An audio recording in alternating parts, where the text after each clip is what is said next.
এই সেই স্থান যেখানে 21 নভেম্বর সকাল 9টার সময় আমি অ্যাক্সিডেন্ট করি। ওই যে পিকআপ দেখা যায় ঠিক ওই জায়গায় দুইটা ট্রাক, এবং আমার বাইকের গতি ছিল প্রায় 30 থেকে 40। যাই হোক, আল্লাহর হুকুমে আমার পাটা ভেঙে যায়। এখন এই পর্যায়ে বাইক চালাচ্ছি এবং পায়ের মধ্যে রড লাগানো আছে।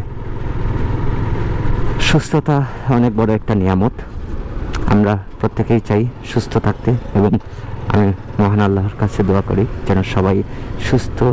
কাল ঠিক এমন টাইমে অনেক বেশি গরম ছিল সিলেট শহরের মধ্যে, অথচ আজকের এই দিনে মেঘলা দিন, শীতের দিন অথবা বৃষ্টির দিন বলতে পারেন, এই যে আবহাওয়ার পাল্টে যাওয়ার একটা বিচিত্র সময়, এই সময়টাতে বাইক রাইড করতে কার না ভালো লাগে।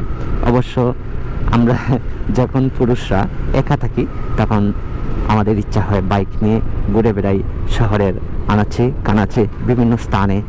এই প্রকৃতির সৌন্দর্য দেখা আমাদের একটা প্রত্যেকের নেশা এবং পেশা বলতে পারেন। এই নেশাটা যখন মাথায় ঢুকে যায় তখন আপনি অসুস্থ সুস্থ, বাইকের তেল আছে অথবা বাইকের কাজ বাকি আছে অথবা বাইক নাই, পিলিয়ন হিসাবেও কিন্তু আপনি চলে আসতে পারেন। এই ওভারটেক করতেছে, আবার হাত বাহির করে দিছে।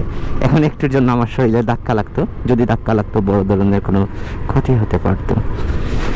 মানুষ কাণ্ড জ্ঞানহীন ভাবে চলাফেরা করে, সময় আসলে একদিন বুঝবে ইনশাআল্লাহ।